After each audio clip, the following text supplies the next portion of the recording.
এখানে আজকের আমি আলোচনা করব অভ্যাসের কুফল। আমাদের তো বিভিন্ন রকম অভ্যাস হয়ে থাকে, কখনো ভালো অভ্যাস হয়ে থাকে, কখনো খারাপ অভ্যাস হয়ে থাকে। ভালো অভ্যাসগুলো সবসময় আমাদের ভালো পথে নিয়ে যায়, আর খারাপ যে সকল অভ্যাসগুলো, যে হ্যাবিটগুলো রয়েছে, সেগুলো কিন্তু আমাদের সবসময় বিপথে নিয়ে যায়। তাই আমরা খারাপ অভ্যাস সবসময় আমরা কী করব? বর্জন করার চেষ্টা করব। খারাপ অভ্যাস তাহলে কি? খারাপ অভ্যাস কাউকে ছোট করা, গালাগালি দেওয়া, তারপরে খারাপ কিছু খাওয়া, খারাপ সংসর্গে মেশা, এগুলো হচ্ছে খারাপ অভ্যেস। আর ভালো অভ্যেস কি? নিজের ব্যক্তিত্ব গঠন করা, দেশের উন্নতি, দশের উন্নতি, কি করে একটা পরিবার ভালো গঠন হতে পারে, পারিপার্শ্বিক পরিস্থিতি সুন্দরভাবে হতে পারে, সেইগুলো হচ্ছে অভ্যাসের সুফল। কিন্তু আমি আজকের আলোচনা করব অভ্যাসের কুফল। মানে যে সকল অভ্যাসগুলো মানুষ গ্রহণ করলে বা অর্জন করলে বা দিনের পর দিন তারা যদি সেই অভ্যাসগুলো যদি করতেই থাকে, তাহলে দেখা যাবে যে তাদের কতগুলো খারাপ একটা প্রতিক্রিয়া হচ্ছে, তার ফলে তারা কিন্তু খারাপ পথে পরিচালিত হয়। তাহলে এখানে কি আমি বলবো? প্রথমেই বলবো যে অভ্যাসের একটা বৈশিষ্ট্য হলো সবসময় স্বাভাবিকভাবে পরিচালিত হওয়া। সে সবসময় তার নির্দিষ্ট পথে পরিচালিত হয়। আমি যখনই কোনো কিছু একটা আমার অভ্যেস হবে, তখন কিন্তু সেটা কিন্তু সে স্বাভাবিকভাবেই কিন্তু সে পরিচালিত হতে থাকবে।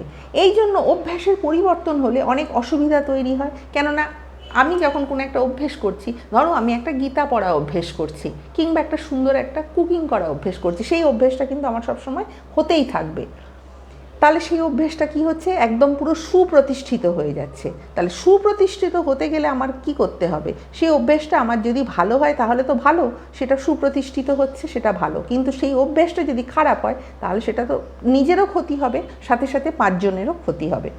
তাহলে এখানে একটা উদাহরণ দেব, যেমন কুবাক্য প্রয়োগ করা, এটা তো সবসময় খারাপ অভ্যেস। অসৎ সংসর্গে মেশা, সেটাও একটা খারাপ অভ্যেস। তাহলে এগুলো হচ্ছে যদি অভ্যেস হয়ে যায়, তাহলে এইগুলো যদি যদি দৃঢ় হয়ে যায়, তাহলে কি হচ্ছে?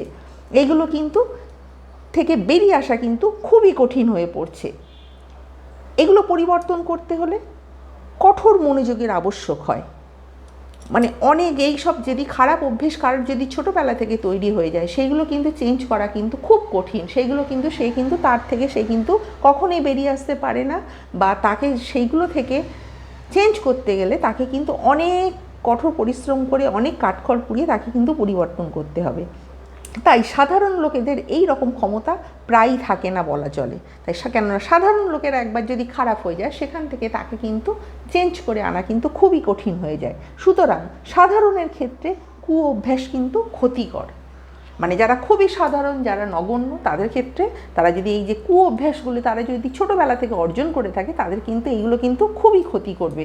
এই জন্য কুকাজের জন্য পুনরাবৃত্তি যাতে না ঘটে, প্রথমেই তাকে কুঅভ্যাস যদি হয়, তাহলে সেটাকে আমাকে কি করতে হবে? উচ্ছেদ করে ফেলতে হবে, সেদিকে নজর দিতে হবে, যেন তার কোনো সুঅভ্যাস রয়েছে সেই দিকে চালিয়ে দিতে হবে। আর যে কুঅভ্যাসগুলো রয়েছে আমাকে সেই দিক থেকে তাকে উচ্ছেদ করে তাকে সঠিক পথে তাকে চালিয়ে দিতে হবে। এই জন্য মন্টেসরি, রাসেল প্রমুখ তারা বলছেন যে শিক্ষার উদ্দেশ্য ব্যক্তিত্বের বিকাশ এবং নতুন নতুন অভিজ্ঞতার বা নতুন নতুন কর্মপন্থার মাধ্যমে ব্যক্তিত্বের বিকাশ ঘটে। আমি হয়তো বিভিন্ন রকম নতুন নতুন কাজ করছি, কর্মপন্থা করছি, মানে ব্যক্তিত্বের বিকাশ হচ্ছে একটা শিক্ষার মধ্য দিয়ে। সুতরাং শিক্ষাটা একটা ব্যক্তিত্বের বিকাশে খুবই গুরুত্বপূর্ণ অংশগ্রহণ করে, এবং ভালো শিক্ষা হলে সেটা কিন্তু খুবই একটা ভালো কাজের দিকে বা ভালো দিকে সে তখন একটা পরিচালিত হয়। সুতরাং সুঅভ্যাস গঠন করলে নিয়মে পড়াশোনা করা, ব্যায়াম করা, স্নান করা, এগুলো কিন্তু কুঅভ্যাসকে কখনোই কাছে আনতে পারে না। তাহলে এগুলো হচ্ছে কুঅভ্যাস থেকে সে সবসময় দূরে সরে যাচ্ছে। এগুলো তার কিন্তু একটা ভালো একটা দিক তৈরি করছে, একটা পজিটিভ দিক তৈরি করছে।